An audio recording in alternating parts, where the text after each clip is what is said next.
93% of surveyed CEOs from a recent study of PwC indicated that it is essential to have a defined and defendable organisational purpose that is also reflected in the organisational culture, values and behaviours.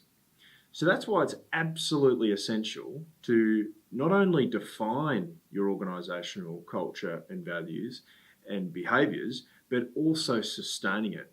So today we thought we'd spend some time with Navin Bechar from Tough Glass, and thanks for joining us, Navin. Navin, can we start with asking you a question about how you define your culture and values and how you went about aligning that to the purpose and direction of Tough Glass?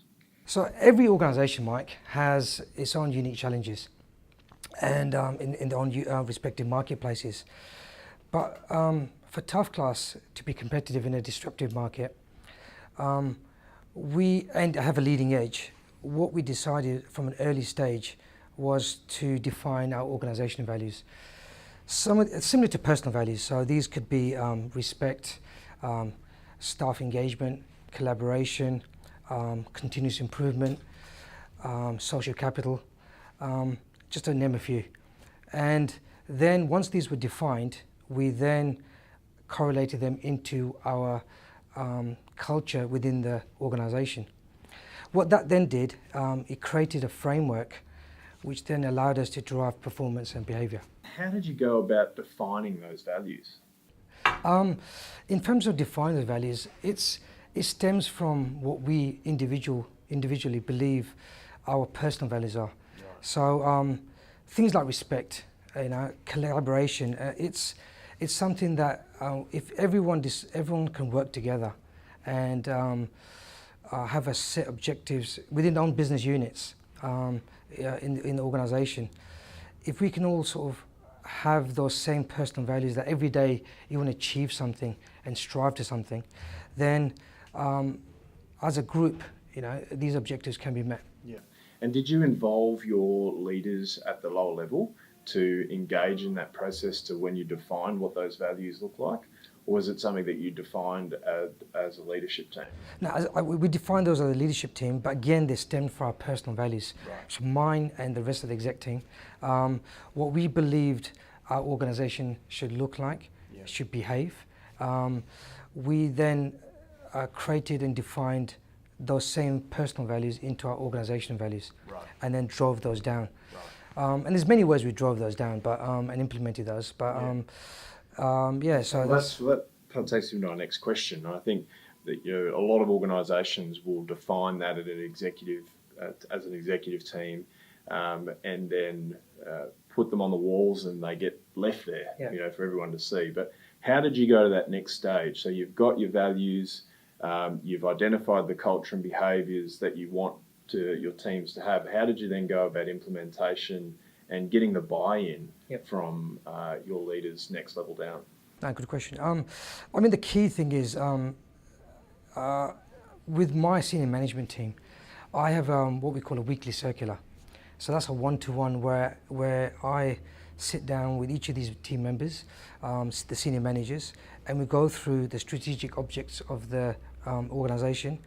And at that meeting, we then align those organisational values to what each business unit, whether it's production, the sales team, the front office, back office, whatever the business units are individually doing, we make sure that the organisation values align to those objectives within the business units. And because we do this on a weekly basis, it's constantly aligned, constantly reinforced, and we don't wait for more than a week to align these sort of goals together. And by doing that, what then happens is the senior managers then create their own sub-network. So then they then pass those same values, same objectives down to their staff. And before you know, you create a sort of sub-network from the top down to the bottom where everyone has values and understand the values, and it keeps getting passed down and down. Now, you suggested that you have those one-to-ones, and you called them a circular with your GMs. Senior managers. Yep. So when you're talking about values and behaviours with them, you're talking a lot about our operational goals, but how do you tie in the values and the behaviours into that conversation? Well, each sort of once these values are sort of defined, what I then did was basically create subsets of those values and define them into and created policies, procedures and processes. So then using those techniques, you can align those with the specific objectives of that business unit. Right, gotcha. Yeah. So for example, customer service. From the front office, customer service is one of our organisational values, as it is in most organisations, but in ours we sort of drive that down into all our business units. For example, front office, I expect from the objective everyone to greet and meet our customers, whether it's on the phone or face to face, in the same manner as a dispatch driver or our production guys or anyone that's facing customers, just to show them the same respect, the same courtesy, and the same customer service. So those values are then defined into more processes and procedures, and this is how we expect to answer phone calls, this is how we expect to greet and meet our customers. This is the level of customer service we have to reach. So that's how we sort of aligned the organisation values to actual operational tasks. Yeah. And that circular is key for that. It's very key. So that's the link between that dissemination of how you want that to spread through the organisation, and you're empowering your leaders to go about leading that in their own subset, as you've said. Exactly. Right. And the key thing there, Mike, is that it has to be done on a regular basis. So what I found was that, and in past organisations which I've managed, if you leave it to more than a week, then again, the values sort of disintegrate, and you have to, the reinforcement doesn't happen as quick. So by having this on a weekly basis and a one-to-one basis, you can really enforce those values into those objectives for the individual business unit. So it's a great tool and something that I mean, most organisations have meetings, but a one-to-one meeting and a regular circular meeting with the individual managers is a key part of that. Yeah. With the key values, behaviours, and culture intertwined. Exactly. Sounds fantastic. So that actually takes me to the next part of the question, really, around how you sustain that across the business. And obviously your circulars every week do that or play a big part in that. Yep. Is there anything else that you would give advice to someone watching around how they could sustain a strong culture and their values within the organisation? I mean, like we mentioned, the circulars and the sub-network that the circulars create and how that gets passed down to the next layer within the employees is a key part. But what we found as well is another key area, and something we've been working on for some time, is our HR process.